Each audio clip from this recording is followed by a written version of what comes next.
사랑하는 여러분 안녕하십니까? 오늘 또 주님이 주시는 귀한 평화, 기쁨, 감사가 넘쳐나는 아름다운 하루가 되시기를 바랍니다. 제가 지금 욥기서에서부터 시작을 해서요, 시편까지 있는 말씀들을 쭉 읽어가면서 함께 여러분과 함께 묵상을 하면서 성경에서 배우는 하나님의 지혜라는 제목으로 말씀을 드리고 있습니다. 욥기서를 한 번 했고요. 그리고 이제 시편에 있는 말씀을 7편을 뽑아서 말씀을 드리고 있는데 1편, 23편, 51편, 73편, 103편, 그리고 119편, 오늘이 이제 그 150편 이렇게 해서 시편 전체 150편 가운데서요 7편의 말씀을 뽑아서 말씀을 드리는데요. 오늘은 이제 시편 150편에 있는 말씀을 중심으로 차이는 있으나 차별은 없다, 이런 제목으로 말씀을 드리도록 하겠습니다.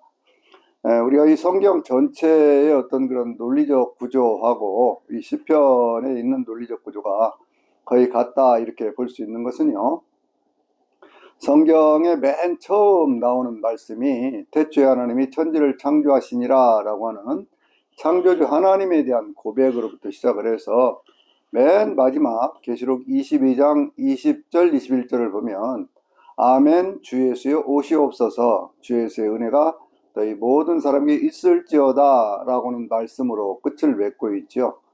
창조에 대한 그런 하나님의 영광을 이렇게 찬양을 하고 난 다음에 맨 마지막에는 주님의 재림을 기다리는 소망으로 이렇게 말씀이 마무리가 되잖아요. 그런 것처럼 이 시편 전체도요, 시편 1편에서부터 시작을 해서 시편 150편까지 그와 같은 논리적 구조를 같이 가지고 있다, 저는 그렇게 봅니다. 왜냐하면 시편 1편에 복 있는 사람은 악인들의 꾀를 쫓지 않고 죄인들의 길에 서지 않고 오만한 자들의 자리에 앉지 아니하고 오직 여호와의 율법을 즐거워하며 그 율법을 주야로 묵상하는 자로다, 이렇게 시작을 하잖아요. 그러니까 이 하나님의 말씀을 묵상하는 사람들, 하나님의 말씀 따라 사는 사람들이 복이 있다, 이렇게 출발을 해서 인생의 온갖 우여곡절에 대한 이야기들, 눈물, 슬픔, 걱정, 염려, 혹은 탄식, 회개, 기쁨, 즐거움, 이런 많은 내용들을 이렇게 쭉 얘기를 하면서, 그리고 맨 마지막에 시편 150편에 있는 말씀은 호흡이 있는 자마다 여호와를 찬양할지어다 할렐루야 라는 말씀으로 그 내용을 마무리하고 있거든요. 그러니까 이 복 있는 사람은 어떤 사람이냐 그러면 삶에 여러 가지 많은 문제들이 있다고 할지라도 그 속에서 하나님의 말씀과 함께 동행하면서 사는 사람이고요, 삶을 마무리할 때는 그 하나님 앞에 찬양하면서 그렇게 하나님 앞에 갈 수 있는 그 인생이면 참으로 복된 인생이다, 이렇게 말씀하고 있는 거지요.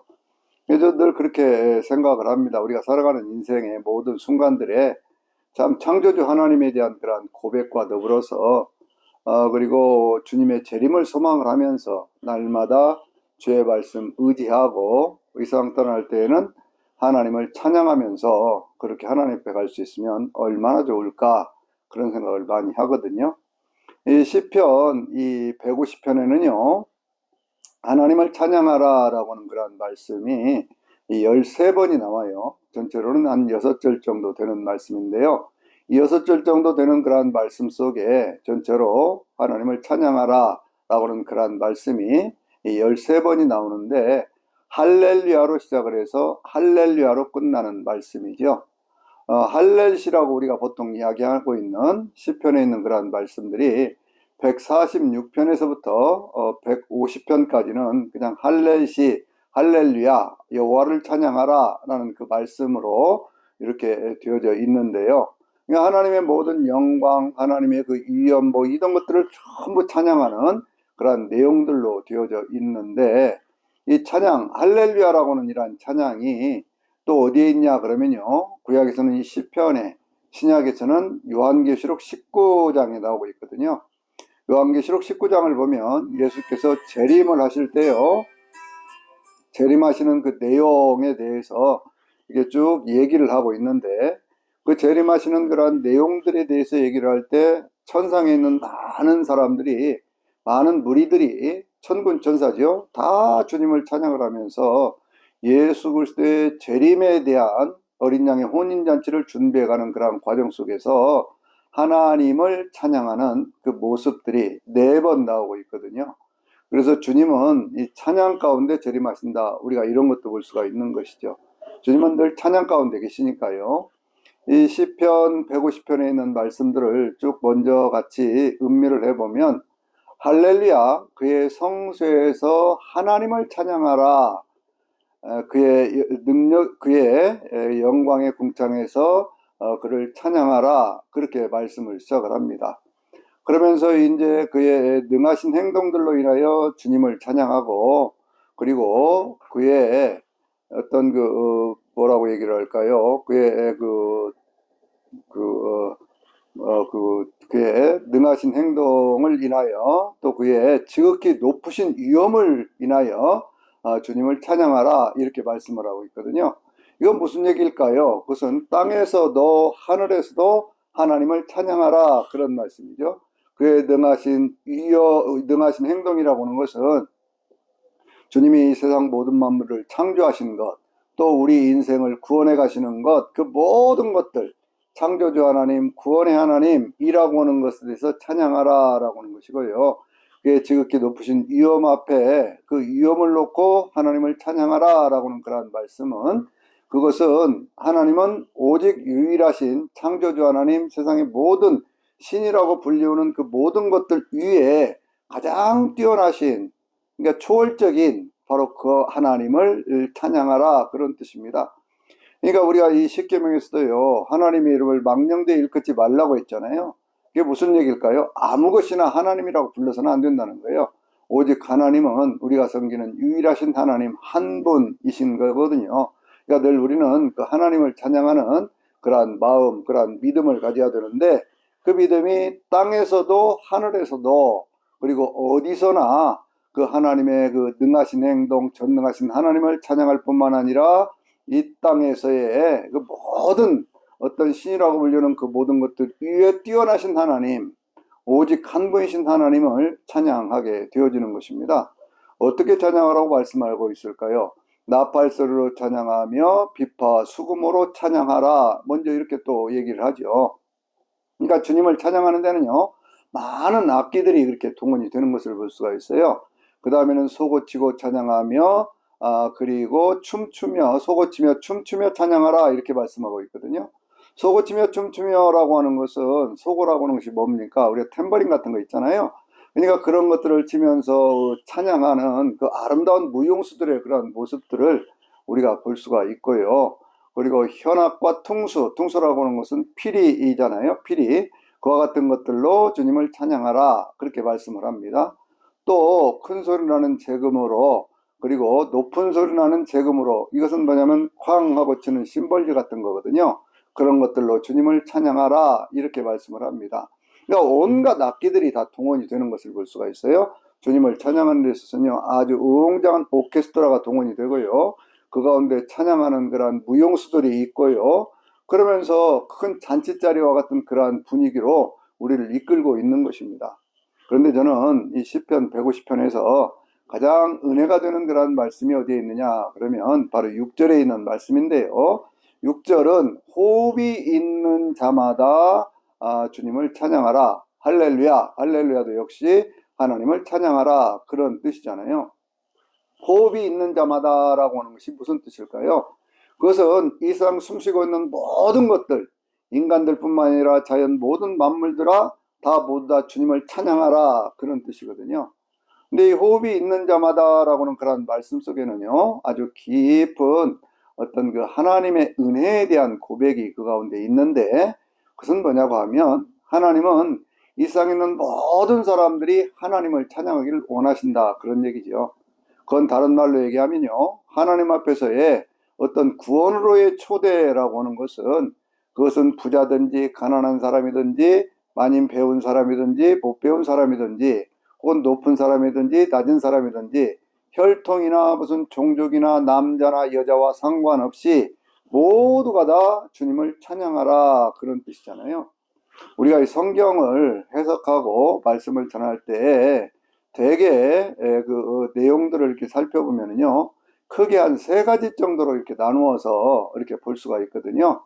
그것이 뭐냐면, 하나는 번영신학에 기초해서 하나님의 말씀을 전하는 분들이 있고요.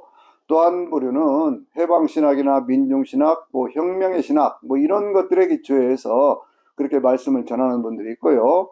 또 하나는 구원의 신학이라고 하는 것에 의해서 말씀을 전하는 경우가 있습니다. 번영신학이라는 것이 뭐냐 그러면, 이것은 모든 것들이 잘 되고 잘 된다라고 하는, 그냥 하나님을 믿으면 모든 것들이 잘 되고 잘 된다고 하는 그러한 쪽에서만 계속 말씀을 전하는 그러한 경우들이 있어요. 이게 성경에 있는 그러한 말씀 속에서 축복에 대한 내용들만 뽑아서 계속 하는 것이죠. 아브라함에 대한 얘기도 할 때요, 아브라함이 이렇게 쭉 하나님을 믿어가는 그러한 과정 속에서 여러 가지 시련도 있고 역경도 있었지만, 그러한 말씀들보다는 주로 아브라함이 축복을 받은 내용들, 그런 내용들을 통해서만 하나님을 증거하는 그런 경우들을 볼 수가 있어요. 예를 들면 이제 뭡니까? 창세기 26장 1절 같은데, 25장 1절 같은데 있는 말씀을 보면요, 아브라함이 나이 많아 늙음에 그 범사에 형통하였더라라고는 이 형통, 번영이라고 하는 것을 중심으로 말씀을 쭉 전하는 것을 볼 수가 있고요. 이삭과 같은 경우에도 어떤 얘기를 하느냐 그러면, 26장에 있는 말씀을 보면 이삭이 하나님의 말씀에 순종을 하면서, 그러면서 그가 그 해에 흉년이 들었던 그의 농사를 지어서 100배나 복을 받아서 그의 거부가 되었다, 이런 말씀 우리가 많이 듣잖아요. 야곱에 대한 이야기도 마찬가지입니다. 야곱이 자기 삼촌 라반의 집에 가서 그렇게 어떤 일들을 했을 때, 그런 일들을 하다가 나중에 품삯을 계산을 할 때요, 그럴 때 그 앞에 물푸르나무라든지 뭐 버드나무라든지 뭐 이런 것들을 세워놓고, 그리고 튼실한 것들만 와서 이렇게 쳐다보게 했더니, 그것들이 그 아주 튼실하고 건강한 그런 양들, 그런 것들을 낳아서 야곱이 거부가 되었다라고 하는 이러한 내용들, 주로 그러니까 성경에서 축복받은 그러한 내용들, 하나님을 섬김으로 해서 복을 받은 그러한 내용들을 주로 이야기하는 것을 볼 수가 있습니다. 그 핵심 가운데 하나가 어디 있느냐 그러면, 신명기 18장 1절에서부터 14절까지 있는 말씀에 그 전제가 있거든요. 하나님의 말씀과 규례와 윤례를 쫓아 살면, 하나님의 말씀대로 살면, 그러면 너는 머리가 될전녕 꼬리가 되지 않고 어디를 들어가거나 나가거나 복을 받을 것이고, 네가 있는 곳에서 네가 하는 일마다 복을 받으리라 라고 하는 말씀이 있잖아요. 그런데 이 앞에 있는 말씀의 전제가 약해지고요, 주로 들어가도 복을 받고 나가도 복을 받고 하는 그런 식의 어떤 그 축복신앙, 번영신앙을 주로 얘기하는 것들이 많이 있습니다.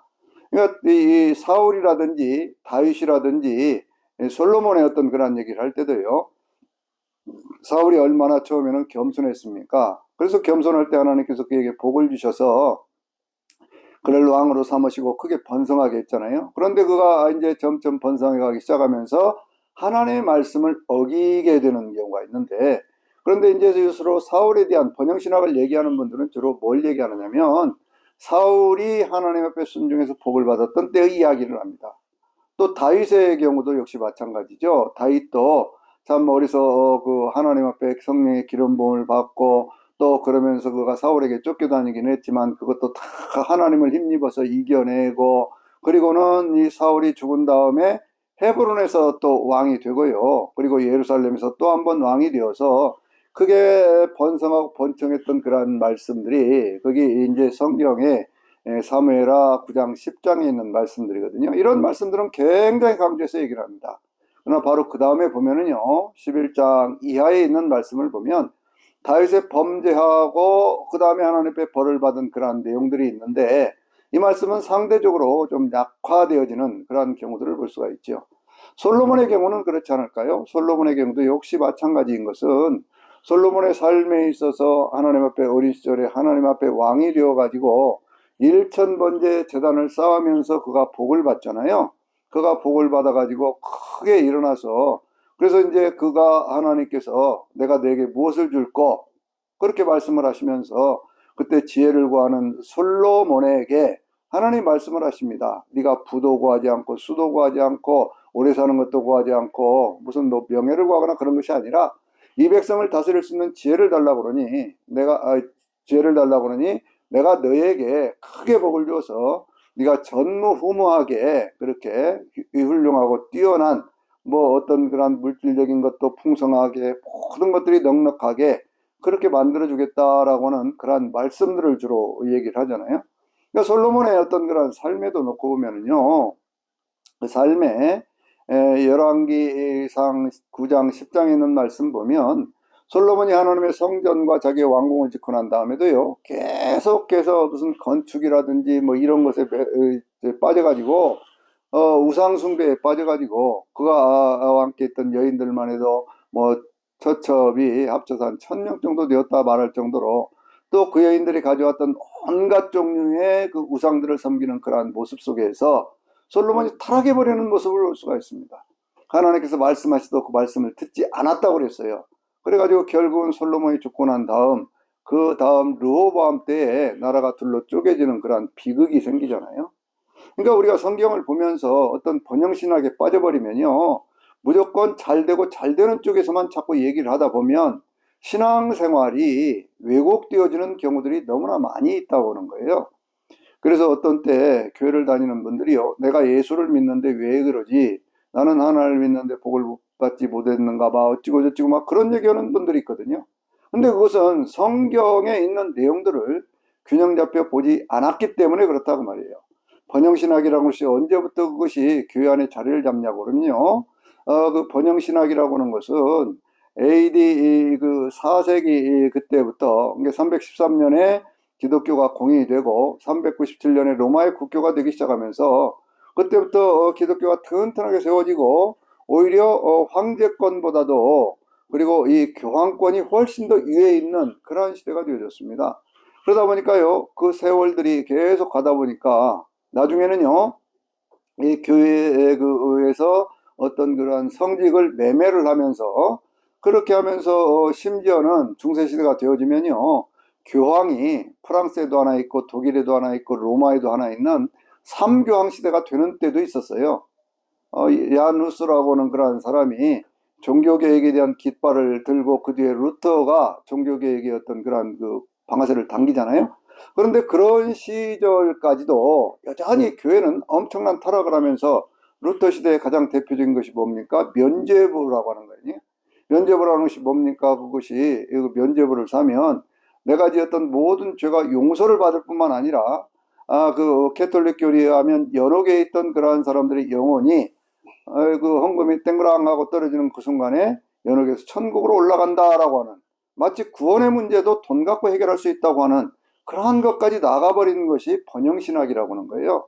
이 번영신학의 가장 큰 특징 가운데 하나가 뭐냐면 천년왕국에 대해서 얘기를 할 때도요, 천년왕국이라고 하는 것은 교회의 전성시대를 얘기하고 있는 것이기 때문에 무천년설을 얘기하는 경우들이 많이 있다. 그것은 캐톨릭의 기본교리인데 그것이 개신교에서요, 그것을 무분별하게 받아들여서 지금도 무천년설을 주장하는 그러한 분들이 있는 것을 볼 수가 있어요. 어쨌든 이 번영신학이라고 하는 것이 참으로 하나님의 축복으로 모든 것이 번성하고 번창한다는 것은 기본이지만 그 가운데 전제가 되는 것은 하나님의 말씀과 규례와 율례를 쫓아 살 때에만 그것이 주어지는 것이지 무조건적으로 주어지는 것이 아니다 라고 하는 것에 대한 경계 없이 그렇게 되어질 때는요, 오히려 세상 가운데 너무나 큰 해악을 끼치는 교회로 변모할 수 있다라고 하는 것들을 우리가 기억할 필요가 있다, 그 말씀이죠.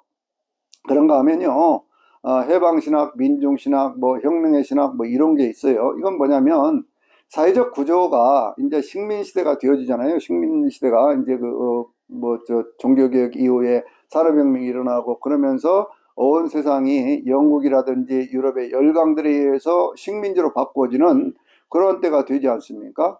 그런 식민지로 이렇게 변화되어지는 그런 과정 속에서 너무나 핍박받는 민중들의 삶이 있었던 거예요.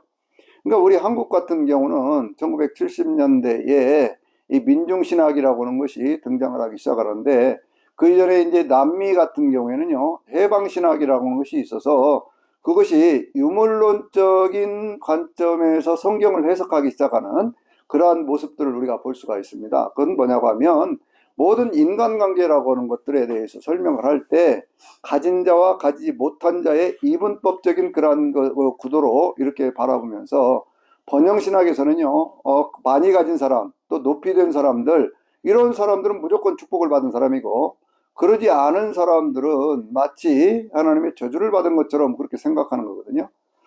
그 모습 가운데 하나가 어디 있느냐 그러면 그 요한복음 9장을 보면 태어나서부터 소경되었던 그 사람을 바라보면서 그 사람들이 그렇게 얘기를 하지 않습니까? 이 사람이 이렇게 소경이 된 것은 부모의 죄 때문입니까? 자기의 죄 때문입니까? 라고 얘기를 하는. 그러니까 마치 어떤 그와 같은 상태에 있는 것은 저주받은 상태로 있는 것처럼 말하는 그러한 경우들이 있는 것을 볼 수가 있어요. 보는 눈이 잘못되었기 때문에 해석도 잘못되었다 이렇게 볼 수가 있는 거거든요. 그런데 이제 세상 가운데 그렇게 되어지면서 너무나 소수의 사람들이 불을 독점을 하고 대다수의 사람들이 가난한 상황 속에서 그 상황을 뒤집기 위해서 성경에 있는 말씀들을 연구했던 사람들이 그 가운데 출애굽기라든지 마가복음에 집중을 하기를 시작을 합니다. 출애굽기를 보면 히브리 민중이라고 하는 사람들이 거기 그 애굽에서부터 탈출해서 나오지 않습니까? 그러니까 거기서부터 벗어나오는 것이 하나님의 전적인 은혜와 섭리 가운데 되어졌다고 하는 것은 차치하고 그것을 뭐라고 설명을 하냐면 히브리 민중들의 탈출이라고 하는 것으로 그렇게 설명을 하는 거예요. 탈출이다. 그래서 그들이 가나안 땅에 들어가서 그렇게 되었는데 그때 그들을 압제하던 애굽에 있는 모든 바로라든지 이런 것들은 다 멸망을 당했지 않느냐라고 그런 식으로 설명을 하면서 민중이 중심이 되는 세상이라고 하는 이야기들이 많이 나오기를 시작을 합니다. 우리 한국에 있어서 이렇게 태종되었던 민중신학이라고 하는 것도요, 그런 관점에서 이렇게 설명을 하는데, 처음에 그것은 이제 사회학적인 성경 해석, 그렇게 시작을 하다가, 그것이 사회사적인 성경 해석이라고 하는 것까지 나가는데, 사회사적인 성경 해석이라고 하는 것은 유물론적인 성경 해석이라고 하는 거예요. 그러니까 가진 자와 가지지 못한 자라고 얘기를 하면서, 마가복음에 민중이라고 하는 그러한 단어를 오클로스라고 하는 그러한 단어, 이게 예수님을 따라 다니던 그러한 무리들, 그러니까 이 농촌의 빈민들 혹은 도시의 빈민들 뭐 이런 사람들의 삶에 집중을 하면서, 그러면서 이제 마가복음에서는 농촌의 어떤 그런 갈릴리 지역에 있던 민중들의 삶에 집중을 하고, 그리고 이제 누가복음 같은 경우에는 거기에서 뭘 집중을 하느냐 그러면 도시 빈민의 삶에 그게 집중을 하는 그런 모습들을 볼 수가 있어요. 그러면 예수님은 누구냐 그러면 민중 해방을 위해서 오신 분으로 그렇게 묘사가 되는 겁니다. 그러다 보니까 예수님께서 그 민중 해방을 위한 하나님 나라 운동을 하기 위해서 오신 분이 되어지는 것이고요. 그러다 보면은 하나님 나라 운동을 하다가 가진 자들, 기득권자들에 의해서 그분은 십자가에서 억울한 죽음을 당하신 것이 되고, 예수님의 부활에 대해서도요 설명을 할 때 이 해방신학의 맨 마지막에 끝에 있는 그런 말씀을 보면, 구테르츠가 쓴 그 해방신학의 맨 마지막을 보면 예수의 부활은 민중의 부활이다라고 하는 그런 식으로 엄청난 그런 선언을 하는 것을 볼 수가 있어요. 근데 그와 같은 것들이 한국 사회에서도 여전히 민중신학이라는 이름으로 자리를 잡으면서 민중해방을 위한 도구로 교회가 그렇게 쓰임을 받는 것처럼 그렇게 얘기를 함으로 해서 성경이 말씀하고 있는 참다운 교회론이 사라져버린 그러한 모습들을 많이 보여주게 되었던 것을 볼 수가 있죠. 민중신학의 입장에서 성경 하나를 해석을 해보면요, 우리가 씨 뿌리는 비유 있잖아요. 씨 뿌리는 비유가 마태복음에는 13장에, 마가복음에는 그 4장에, 그리고 이제 그 누가복음에는 6장에, 누가복음에서는 8장에 나오죠. 8장에 나오는데, 그런 말씀들을 보면 거기에는 이제 예수님께서 말씀을 하시고 그 다음에 해석도 다 붙어 있거든요. 뭐라고 말씀합니까? 어떤 사람이 씨를 뿌릴 때 길가에도 떨어지고 또 돌짝밭에도 떨어지고, 그리고 그것이 가시덤불에도 떨어지고, 그리고 좋은 땅에도 떨어졌다 이렇게 말씀을 하잖아요.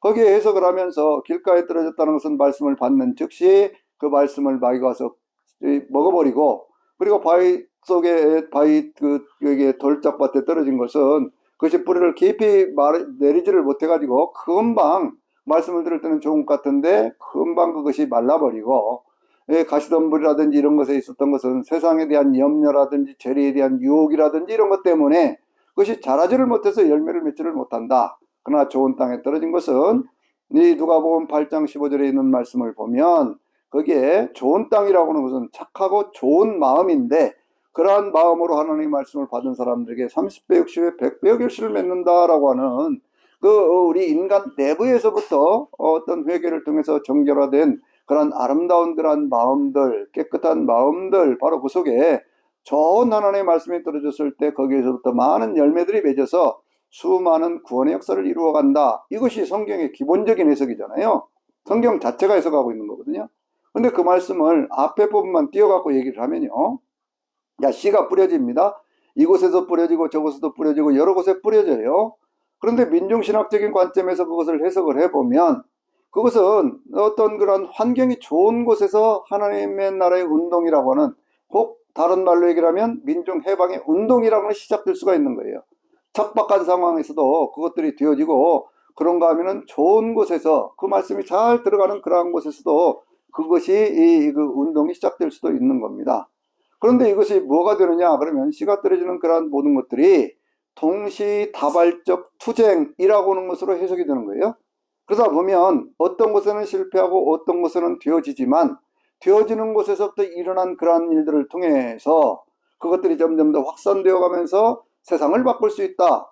이렇게 그것이 무슨 민족해방을 위한 훌륭한 도구가 되는 그런 쪽으로도 성경은 얼마든지 해석이 될 수가 있는 겁니다.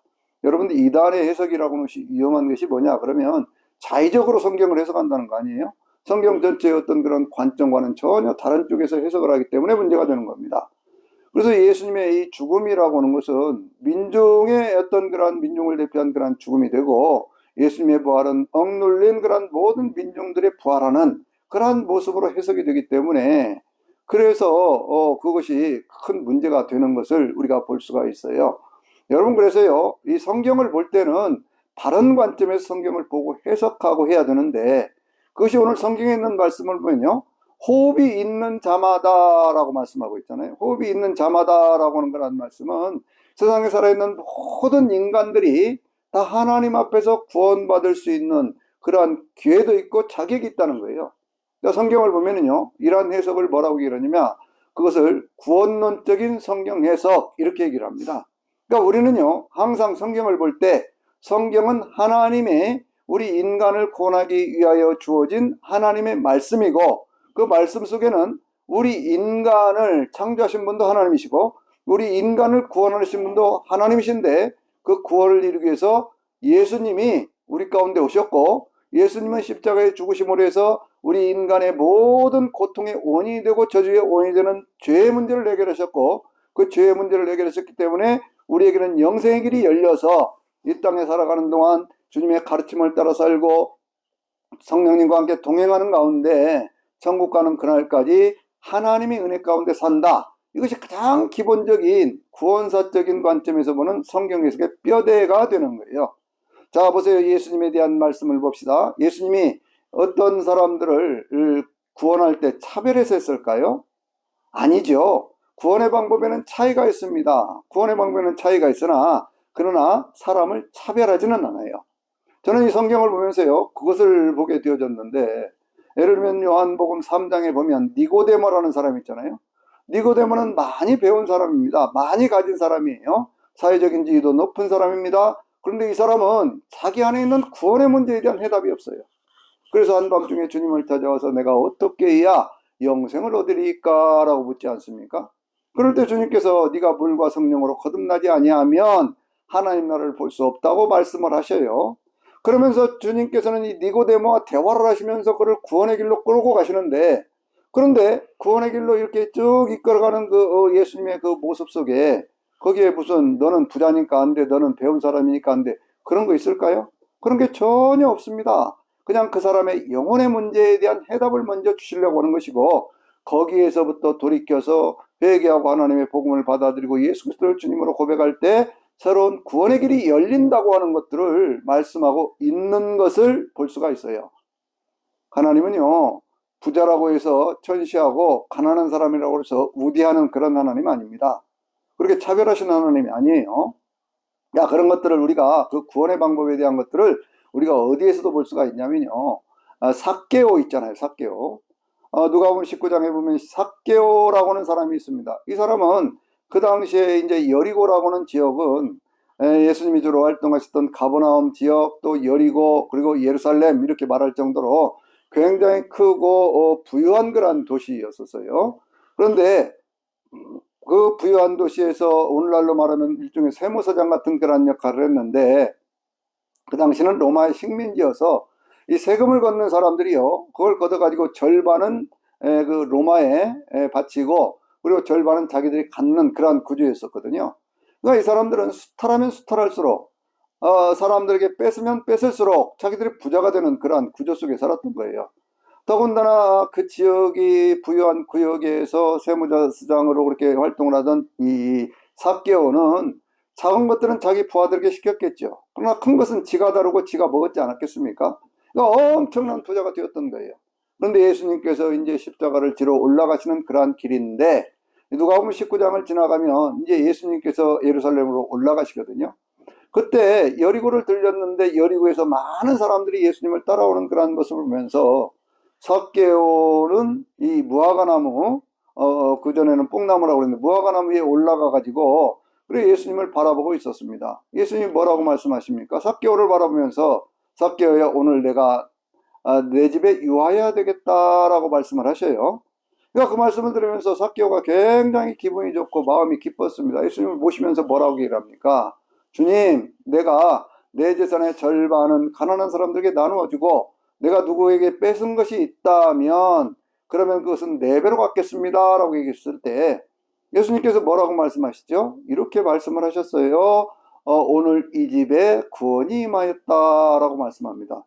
여러분, 이게 무슨 얘기입니까? 삭개오는 그저 자기가 그동안 잘못했던 것을 이렇게 회개를 하고, 그러면 자기의 재산 절반 가난한 사람들에게 나누어주고, 그리고 자기가 뺏은 거 있으면 4배를 갚겠다고 하는 하나님의 말씀, 율법을 따라서 해보겠습니다 라고 하는 거 아니에요?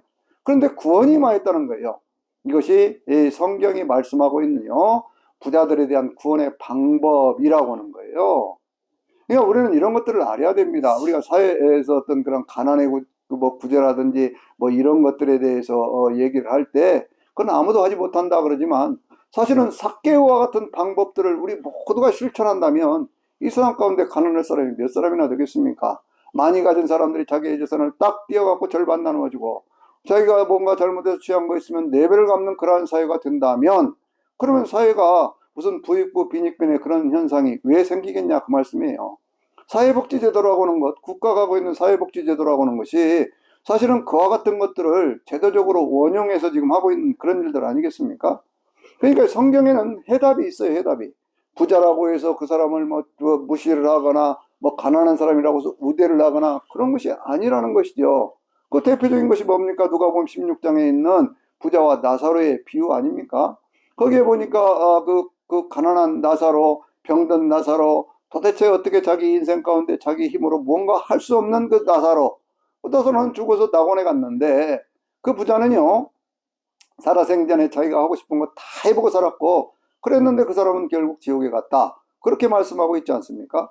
그러니까 이 구원이라고 하는 것이 사회적 어떤 신분, 뭐 부, 명예, 권력 여기에 달려 있는 것이 아니고 하나님의 뜻대로 사느냐 살지 않느냐, 그것이에요. 그래서 이 요한복음 3장 16장에 있는 말씀이 진리 중에 진리인 것은 뭐냐면 바로 이렇게 말씀하지 않습니까? 하나님이 세상을 이처럼 사랑하사 독생자를 주셨으니, 예수님이 오셨다는 거지요. 이는 저를 믿는 자마다, 예수님을 믿는다고 하는 것은 예수님을 주님으로 고백하고 인정하고 받아들이고 그리고 그분의 가르침을 따라 사는 것, 바로 그걸 얘기하잖아요. 그분의 가르침을 따라 살지 않으면서 그분을 영접했다 그렇게 말씀 못하는 겁니다. 예수 그리스도를 독생자를 주신 이를 저를 믿는 자마다, 믿는다고 하는 것이 바로 그런 것 아니에요. 영접한다는 것이 그런 것이 아니에요. 그러니까 그렇게 하는 사람마다, 여기는 부자도 가난한 사람도 남자도 여자도 차별이 없는 겁니다. 거기에 그 믿는 사람마다 멸망하지 않고 영생을 얻게 한다고 했잖아요. 그러니까 영생으로 가는 그 길을 우리에게 열어주는 것은 우리가 가진 믿음이고 행실이라는 거예요. 누구 안에서? 예수 그리스도 안에서. 보세요, 남자와 여자도 차별하지 않습니다. 성경은 유난히 이 여자에 대한 이야기들이 복음서에 많이 있잖아요. 그 요한복음 4장에도 보면 수가성 여인, 그 여인은요 사마리아 여인입니다. 그 당시 유대 사람들은요, 사마리아 사람들은 이방인 취급을 했어요. 자기들하고는 뭐 혈통적으로 다른 사람들과 피가 섞였기 때문에 당신들은 구원받을 대상이 아니다. 이렇게 얘기를 하던 그 사람과 예수님은 대화를 하시면서 그 여인에게 나를 믿는 자는 그 배에서 생수의 강이 흘러나리라. 이 물을 먹는 사람은 다시는 목마르지 아니하리라. 이렇게 말씀을 하면서 그 여인에게 하나님의 참으로 예배하는 사람들, 영과 진리로 예배하는 사람들을 주님께서 찾으실 뿐만 아니라 그런 사람들이 구원받을 수 있다고 하는, 신분도 혈통도 무슨 남녀 간의 차별도 없는 그러한 세상으로 주님은 인도해 주시는 거잖아요. 마가복음 5장을 보면 12년 동안이나 혈병을 앓던 여인이 예수님을 만나서 고침을 받습니다. 여인아 편안히 가라, 내 믿음이 너를 구원하였으니 편안히 갈지어다 라고 말씀을 하셔요. 병든 여인이라니까요. 또 누가복음 13장을 보면 거기는 누가 나옵니까?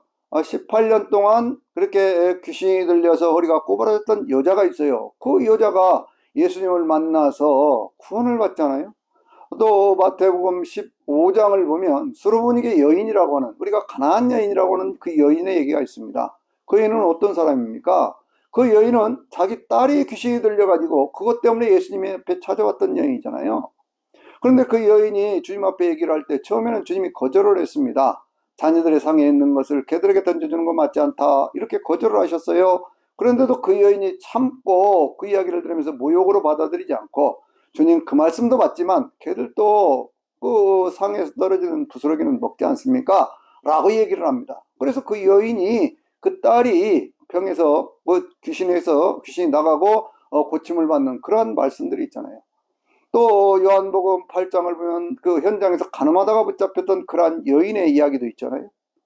또 그런가 하면요, 막달라 마리아라고 하는 그러한 여인은 7귀신 들렸었는데 예수님 만나서 고침을 받았습니다. 예수님의 십자가 옆에도 있었어요. 예수님을 제일 먼저 만난, 무덤가에서 부활하신 주님을 제일 먼저 만난 여인이 바로 그 막달라 마리아라고 하는 여인이에요.